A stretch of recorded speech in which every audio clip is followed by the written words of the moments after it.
Walking bass lines are often associated with jazz music, but to be honest, the technique can be a great addition to any musical style. The term walking refers to the regular pulse of the bass line, as if the bass line is walking down the street. And although there are many ways of producing a walking bass line, today I am going to show you a formula that will have you writing interesting and supportive walking bass lines in no time at all. So here is a little working example. The time signature is 4/4, and we are going to create that walking pulse by placing a note on each crotchet beat. Beat 1 should be the tonic note or the root note of the chord. And as our chord is C minor 7, we use a C. This establishes the bass note at the beginning of the bar and frees up beats 2, 3 and 4 to add some more colourful notes. Having placed our tonic note on beat 1, let's briefly pass over beat 2 for the moment and focus on beat 3. Beat 3 should be a note of the chord. And yes, it could be the same note as the first beat, but let's be adventurous. Let's go with the third in this case, the E flat. By sounding another chord note, the bass line is helping to establish the harmonic underlying chord. Its role is now more substantial. It's not just sounding the root note, it is adding to the harmonic structure. Okay, so let's go back to beat 2. Beat 2 needs to link the notes of beats 1 and 3. And in our example, the notes on beats 1 and 3 are C natural and E flat. These notes are separated by the interval of a third, so the obvious link note is the passing note D.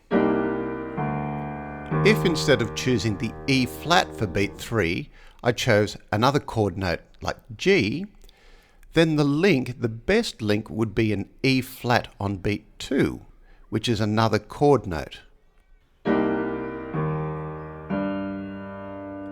Having completed beats 1, 2 and 3, we're now up to beat 4, and beat 4 is perhaps the most interesting because it has a stronger connection to the following bar than it does to its own.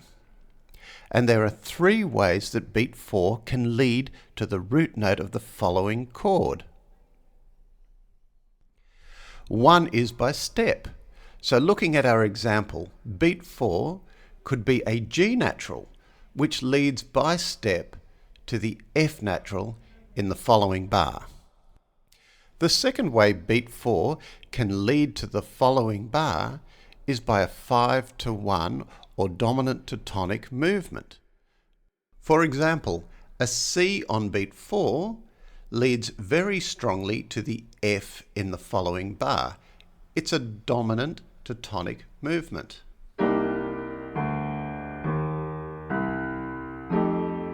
And finally, and perhaps my favourite option for beat 4, is a chromatic movement. I could use an E natural or G flat on beat 4 to lead to the F chord, because both notes are a half step away from the F. It doesn't matter that neither E natural or G flat belong to the C minor 7 chord, because it is the chromaticism that is important.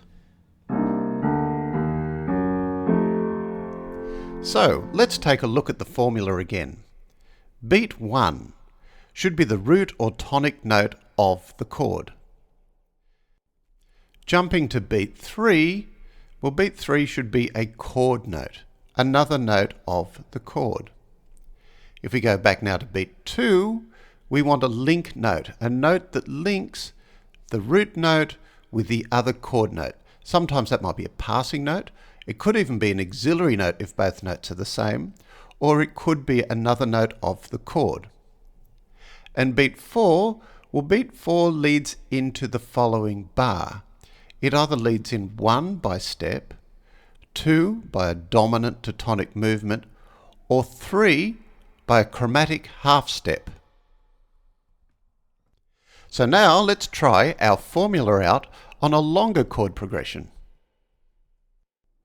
Bar 1 is an F major 6 chord, so beat 1 will be an F. Jumping to beat 3, let's pick an A, the third note of the chord, which means beat 2 can be a G, which is a passing note, and beat 4, because I'm leading onto a D7 chord, I'm going to pick an E flat and make it a chromatic movement to the D in the next bar. Bar 2 is a D7 chord, so the first note should be a D. I'm now going to jump to beat 3 and go down to an A. This is rather interesting. So beat 3 will be an A. My link note between the D and the A, well, the best option would be the C, because C belongs to the D7 chord. I'm now going to go on to beat 4, looking ahead into bar 3. First note of bar 3 will be a G because it's a G minor chord. So the link note will be an A flat. I'm going to make another chromatic movement.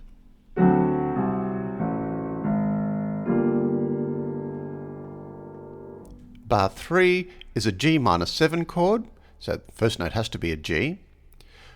Jumping to the third note, I'm going to pick a B flat, also of the G minor 7 chord. I'll link those two notes together with an A, a passing note on beat 2, and maybe just so that we can have a step movement, I'll put a D on beat 4, which will lead by step to the C in the next bar.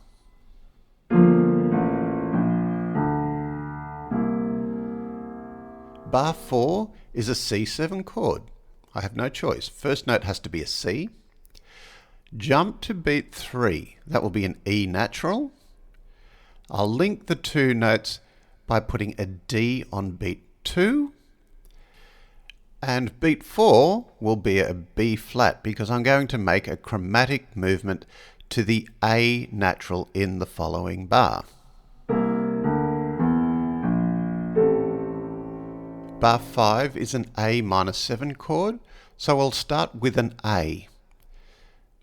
Jumping to beat 3, I'll put in a C natural, which is the third note of the chord, and on beat 2 I'm going to link that with a B natural this time because the B natural sits nicer with the A minor 7 chord. Beat 4, well, it needs to lead on to a D in the following bar, so I'll put in a C sharp, which gives us a really nice chromatic movement into that bar. Bar 6, D minor 7, start with a D, jump to beat 3, go with an F natural. Again, I'm going to link them by putting a passing note on beat 2. The passing note is an E natural. And beat 4, well, I'm looking ahead to the following bar. An F sharp seems a pretty logical choice. Again, I'm going to have a chromatic movement into the next bar.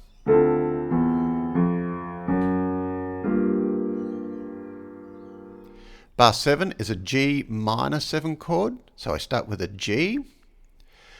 If I jump to beat 3, let's go down because we're getting a little bit high, so we'll put on a D. We'll put a D on that beat and then link it with an F natural because G minor 7, well, the F is a chord note which links the G to the D. And because we haven't done one yet, let's put a G on beat 4 and create a dominant to tonic movement to the C7 of the following bar.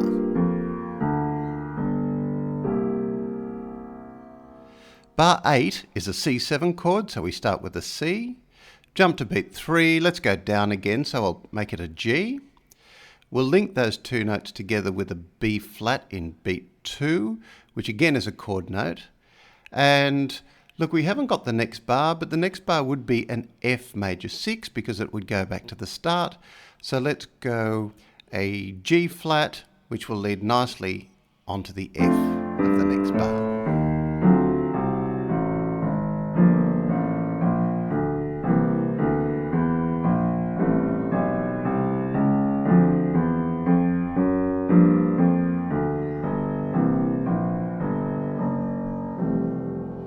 So the formula works, and if you follow that process, you'll be writing walking bass lines in no time whatsoever. To recap the process, beat 1 is the tonic or the root note of the chord. When you jump to beat 3, then you play another note of the chord. Beat 2 is a link between the first note and the note on beat 3. It can either link via passing note, auxiliary note, or another chord note. And beat 4 links on to the following chord. So it will either go by step, by chromatic movement, or a dominant to tonic movement. So try it out. Include it in some of your jazz compositions, and before you know it, you'll be writing walking bass lines like a pro.